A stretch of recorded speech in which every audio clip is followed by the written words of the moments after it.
నమస్కారం అండి. తెలుగు వార్తా విహారంకు స్వాగతం. ఈరోజు మనం ఒక కొత్త ఐపీఓ గురించి లోతుగా మాట్లాడుకుందాం.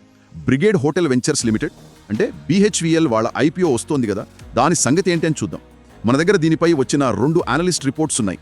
వాటి ఆధారంగా ఈ కంపెనీ ఏంటి, ఐపీఓ వివరాలు, ప్లస్సులు మైనస్సులు, ఆర్థిక పరిస్థితి ఇవన్నీ పరిశీలిద్దాం. పెట్టుబడి పెట్టచ్చా లేదా అని కూడా ఒక అంచనాకు వద్దాం. ముందుగా ఈ BHVL అసలు ఎవరు వీళ్ళు? ఇది బేసిక్గా బెంగళూరు కేంద్రంగా పనిచేసే బ్రిగేడ్ ఎంటర్ప్రైజెస్ ఉంది కదా, BEL వాళ్ల పూర్తి యాజమాన్యంలోని హోటల్ కంపెనీ అండి. దక్షిణ భారతదేశంలో చాలా పెద్ద పేరు. వాళ్ళ దగ్గర 9 హోటళ్లు అంటే సుమారు 1600 రూములున్నాయి. చైన్ అనుబంధ హోటళ్లలో చూస్తే సైజు పరంగా వీళ్ళు 2వ అతిపెద్ద ఓనర్ అన్నమాట.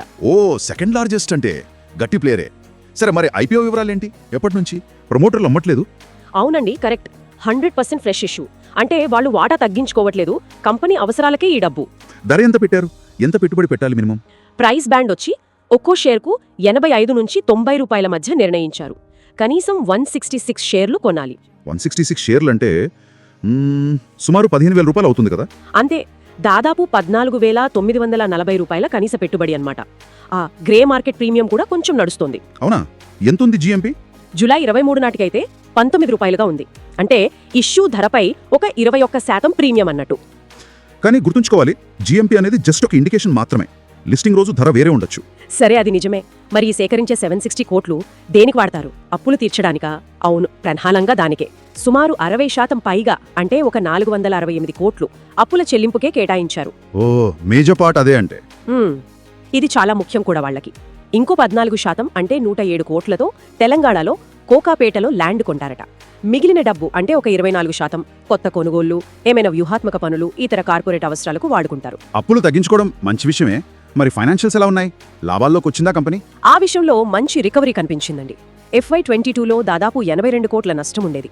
అక్కడి నుంచి FY25 కొచ్చేసరికి 24 కోట్ల లాభం చూపించారు. వావ్! నష్టం నుంచి లాభంలోకి. మరి రెవెన్యూ కూడా బాగా పెరిగింది. అదే టైంలో అంటే FY22 నుంచి FY25కి 146 కోట్ల నుంచి 470 కోట్లకు పెరిగింది. అంటే సంవత్సరానికి సగటున 47% పైగా గ్రోత్ అన్నమాట. వాళ్ళ ఈబిటా మార్జిన్ కూడా 35.6% ఉంది FY25లో. ఇది ఇండస్ట్రీ యావరేజ్ కంటే బెటర్గానే ఉంది. అంతా బానే ఉంది అంటారు, కానీ ఏమైనా నెగటివ్స్ ఉన్నాయా? రిస్కులు ఉన్నాయి. కొన్ని విషయాలు కొంచెం ఆందోళన కలిగిస్తున్నాయి. ఉదాహరణకి FY25లో రెవెన్యూ 16% పెరిగినా నికర లాభం 24% తగ్గిపోయింది. అయ్యో, ఎందుకలా? దానికి కారణం బహుశా అధిక వడ్డీ ఖర్చులై ఉండొచ్చు. వాళ్ళ అప్పులు చాలా ఎక్కువ కదా. ఐపీఓకి ముందు చూస్తే డెట్ టు ఈక్విటీ రేషియో 7.40 ఉంది. అంటే ఆస్తుల కన్నా అప్పులు 7 రెట్లు పైనే. ఇండస్ట్రీ యావరేజ్ 2.5 ఉంటే ఇది చాలా ఎక్కువ. 7.4 అంటే నిజంగా చాలా ఎక్కువ. మరి వాల్యుయేషన్ P రేషియో ఎలా ఉంది? అక్కడే అసలు పాయింట్. ఐపీఓ ధర ప్రకారం చూస్తే P రేషియో సుమారు 145 వస్తుంది. 145? అబ్బా, చాలా ఎక్కువ కదండి అది. అవును, చాలా ఎక్కువ. అంటే ప్రస్తుత లాభాలతో పోలిస్తే షేర్ ధర చాలా ప్రీమియంలో ఉందన్నమాట. మరి ఇంత వాల్యుయేషన్తో మార్కెట్లో ఉన్న తాజ్, ఓబెరాయ్ లాంటి పెద్దవాళ్లతో పోటీ తట్టుకోగలరా?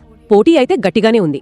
Indian hotels, Taj, EIH, Oberoi, ITC hotels, lemon tree వీళ్ళంతా పెద్ద ప్లేయర్స్. అయితే BHVLకి కూడా కొన్ని ప్లస్ పాయింట్స్ ఉన్నాయి. సౌత్ ఇండియాలో ముఖ్యంగా బెంగళూరు, చెన్నై లాంటి చోట్ల స్ట్రాంగ్ ప్రెజెన్స్ ఉంది. మారియాట్, అకార్, IHG లాంటి గ్లోబల్ బ్రాండ్స్తో టైఅప్స్ ఉన్నాయి. మేనేజ్మెంట్ ఎఫిషియన్సీ బాగుంది, అందుకే మార్జిన్లు బాగున్నాయి. Parent company brigade group support కూడా ఉంటుంది కదా, రియల్ ఎస్టేట్ బ్యాక్గ్రౌండ్ ఉంది వాళ్ళకి. కరెక్ట్, అది కూడా ఒక బలం. కానీ రిస్కులు కూడా అంతే స్థాయిలో ఉన్నాయి. అవేంటా రిస్కులు? ముఖ్యంగా 1, మనం ముందే అనుకున్నట్టు అధిక రుణం. ఐపీఓ తర్వాత కొంచెం తగ్గినా ఇది మానిటర్ చేయాలి. 2, జాగ్రఫికల్ కాన్సంట్రేషన్.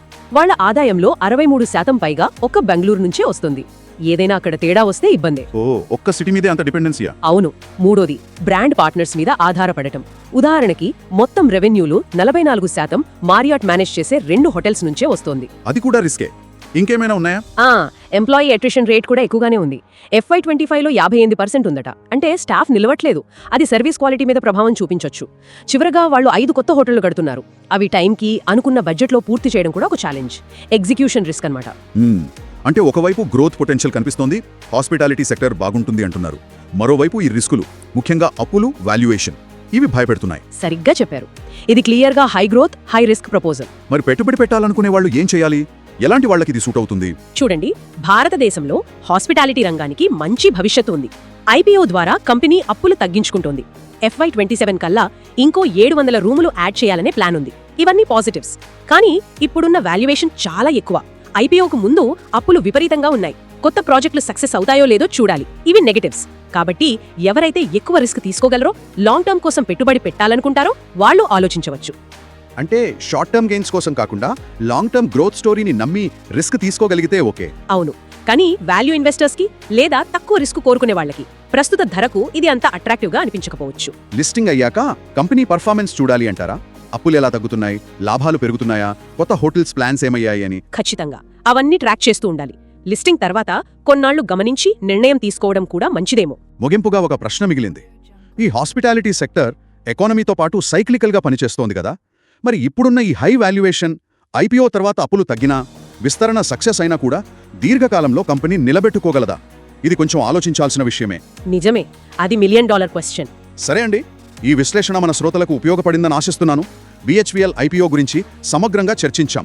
ఇలాంటి మరిన్ని ఆర్థిక విశ్లేషణలు, వార్తల కోసం మా తెలుగు వార్తా విహారం ఛానల్కు తప్పకుండా లైక్ చేయండి, మీ ఫ్రెండ్స్తో షేర్ చేయండి. ఇంకా సబ్స్క్రైబ్ చేసుకోకపోతే ఇప్పుడే సబ్స్క్రైబ్ చేసుకోండి. మళ్ళీ కలుద్దాం. ధన్యవాదాలు.